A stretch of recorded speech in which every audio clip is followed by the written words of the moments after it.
ہلاکت ہو، یہ جملہ استعمال کیا تو اللہ رب العزت نے جو ہے اس جملے کا جواب سورت کی یعنی اس سورت میں نازل کیا کہ ابو لہب تیرے دونوں ہاتھ برباد ہو جائیں، تو نے جس ہاتھ سے نبی کریم صلی اللہ علیہ وسلم پر پتھر مارا یہ دونوں ہاتھ تیرے برباد ہو جائیں اور تیری ہلاکت ہو، تیری بیوی کی بھی ہلاکت ہو۔ تو یہ اس کا شان نزول ہے سورت کا۔ اس وقت میں یہ سورت نازل ہوئی تو اللہ رب العزت نے حضور صلی اللہ علیہ وسلم کو تسلی دینے کے لیے اس سورت کو نازل کیا۔ آپ صلی اللہ علیہ وسلم پریشانی کی کیفیت میں تھے، تکلیف کی کیفیت میں تھے اور اللہ رب العزت کا پیغام پہنچا رہے تھے، عزم بہت اونچا تھا اور دل بالکل مضبوط تھا، استقامت کے ساتھ تھے۔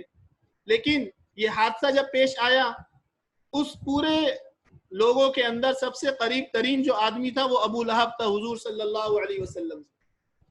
تو حضور علیہ السلام کے قریب ترین ہونے کی وجہ سے آپ علیہ السلام کو زیادہ تکلیف ہوئی۔ یعنی جب قریبی رشتہ دار جو ہوتا ہے اگر اس کی طرف سے کوئی بات آ جائے تو آدمی کو زیادہ تکلیف ہوتی ہے، اس کی طرف سے اگر کوئی مخالفت آ جائے تو زیادہ تکلیف ہوتی ہے۔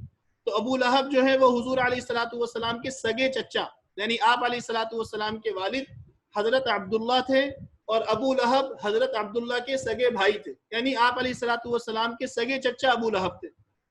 تو چونکہ قریبی رشتہ دار کی طرف سے یہ یعنی مخالفت ہوئی اور پتھر برسے اور جو ہے وہ سب سے پہلے قریبی رشتہ دار نے سب سے پہلے سختی سے بات کی، تو اللہ رب العزت نے آپ علیہ السلام کو چونکہ زیادہ تکلیف پہنچی تو اللہ رب العزت نے حضور صلی اللہ علیہ وسلم کی تسلی کے لیے اس سورت کو نازل کیا اور اللہ نے جواب دیا تبت یدا ابی لہب وتب، اے ابو لہب تیرے دونوں ہاتھ برباد ہو جائیں اور تو پورا کا پورا برباد ہو جائے۔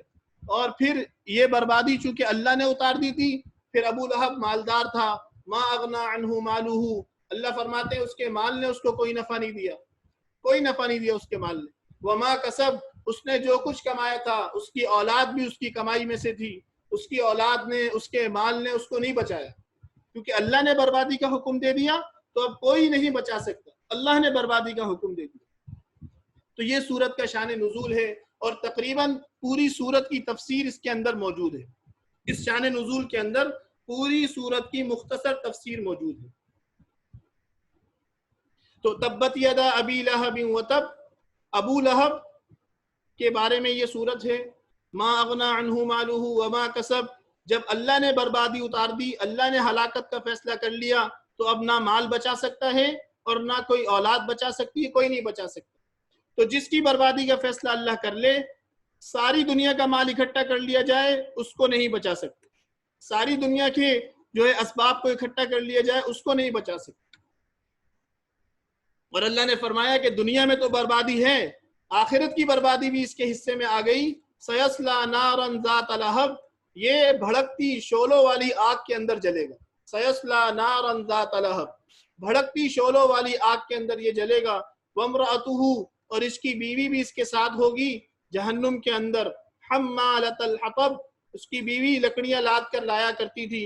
اور اس کا پورا ایک قصہ ہے کہ یعنی ابو لہب کی بیوی آپ علیہ السلام کو بہت زیادہ پریشان کرتی تھی، اور ایک روایت میں آتا ہے کہ حضور علیہ السلام جب گھر سے نکلتے تو وہ اس کی بیوی لکڑیاں یعنی کانٹے دار لکڑیاں جاتی تھی اور چنتی تھی، جنگل میں جا کر کانٹے دار لکڑیاں کو چنا کرتی تھی اور کانٹے دار لکڑیاں لا کر حضور کے راستے میں رکھ دیتی تھی تاکہ آپ علیہ السلام کو تکلیف دے، حضور گزرے تو حضور کے کانٹے چبھے۔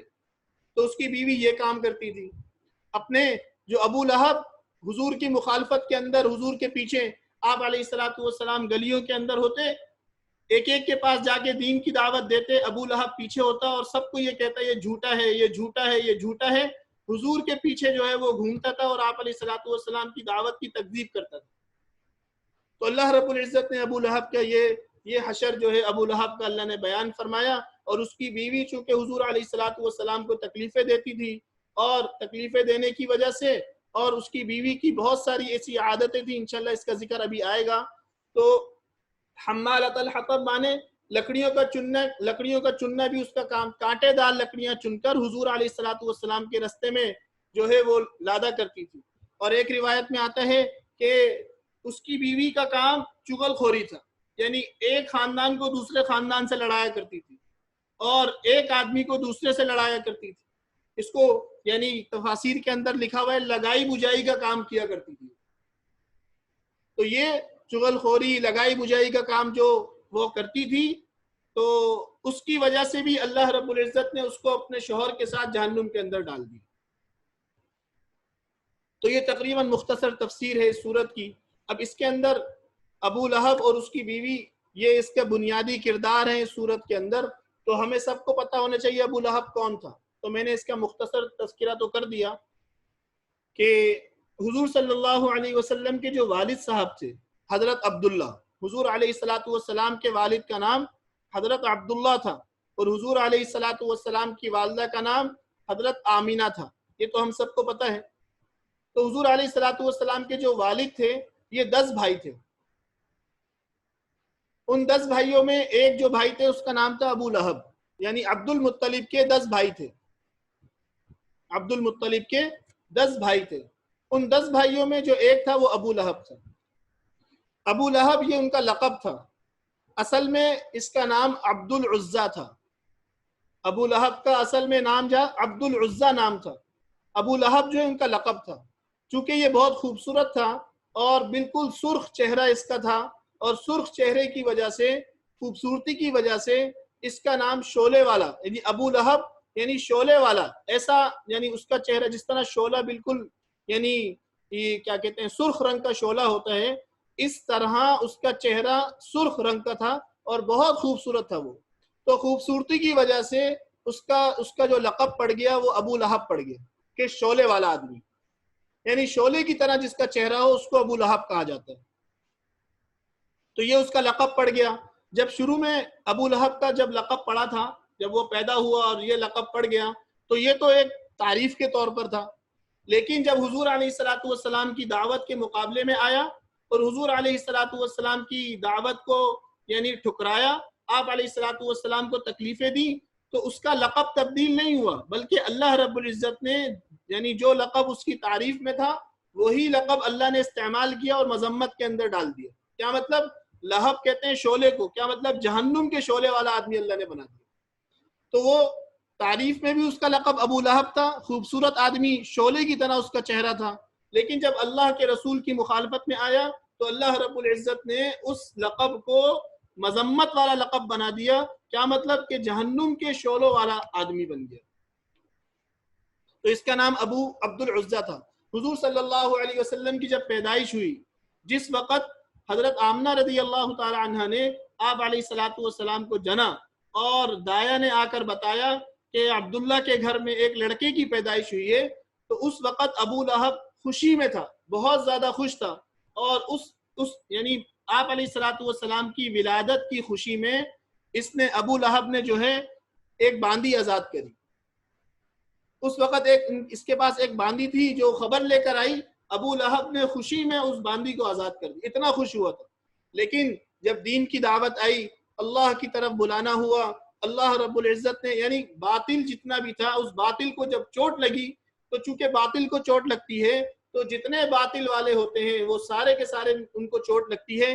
پھر وہ تدبیریں اختیار کرتے ہیں کس طرح حق کو جو ہے مغلوب کیا جائے، دعوت کے کام کو ختم کیا جائے، کس طرح دعوت پر زد ماری جائے اور دعوت والے لوگوں پر زد ماری جائے.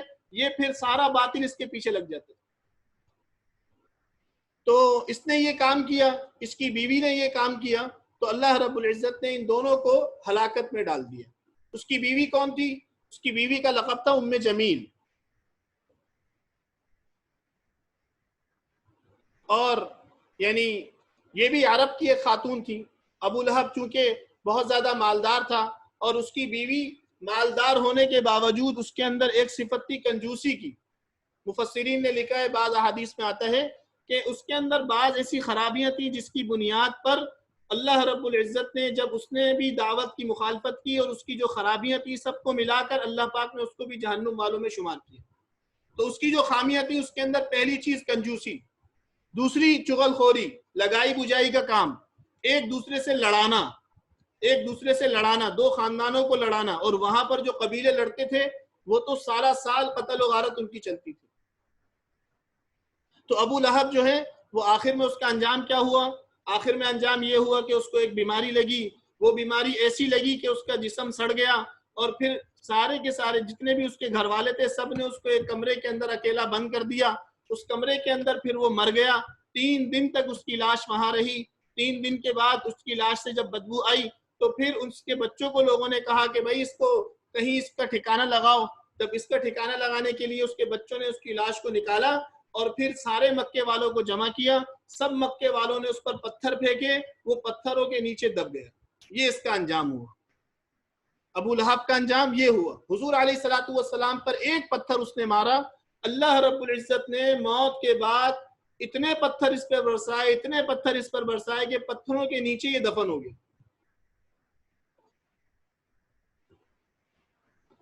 تو یہ ابو لہب تھا اور یہ اس کا انجام تھا. اسی طرح اس کی بیوی کا انجام بھی ایسے ہی ہوا. یہ بھی جو ہے وہ ایسے ہی اس کی موت اسی طرح بالکل آئی.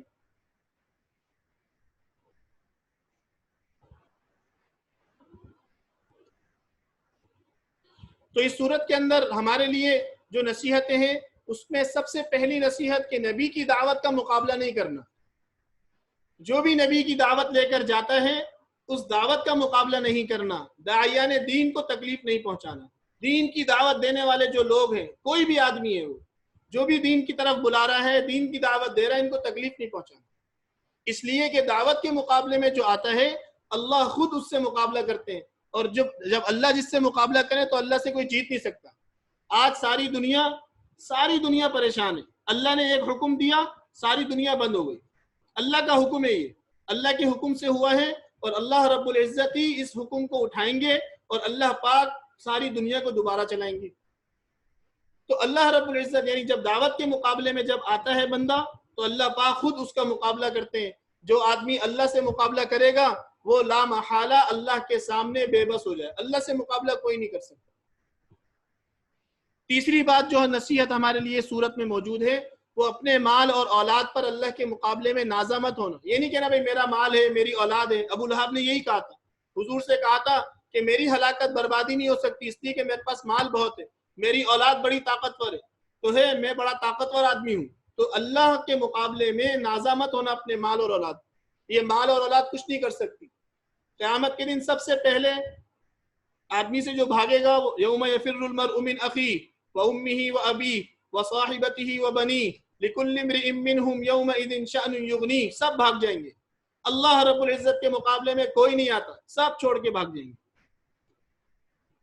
اور چوتھی نصیحت جو اس صورت میں ہے وہ چغل خوری, لگائی بجائی والی عادت, کنجوسی کی عادت اپنے اندر سے نکال دیں. یہ اللہ کو پسند نہیں ہے. اسی لیے حضور علیہ الصلوۃ والسلام نے ارشاد فرمایا کہ یہ جو عادت ہے چغل خوری اور لگائی بجائی والی عادت, اس کے بارے میں فرمایا آپ علیہ الصلوۃ والسلام نے لا يدخل الجنت قطات, کہ ایسا آدمی جنت میں نہیں جائے گا. ایسا آدمی جنت میں نہیں جائے گا. اس سے بچنا چاہیے. ہر ایک کی محبت اپنے دل کے اندر رکھنا, ہر ایک کو اپنے سے اچھا سمجھنا, اپنے دل کو صاف رکھنا, جو یہ اس صورت کی سب سے بڑی نصیحت. اور دعوت کے مقابلے میں, داعیان دین کے مقابلے میں ان سے بالکل ان کو تکلیف نہیں پہنچانا, بلکہ دعوت کے کام میں خود بھی لگنا اور ساری انسانیت کو لگانا. یہ اس صورت کا مقصد ہے, اور یہ اس صورت میں جو ہے ہمیں سبق دیا گیا ہے. اللہ پاک ہم سب کو عمل کرنے کی توفیق نصیب فرمائے.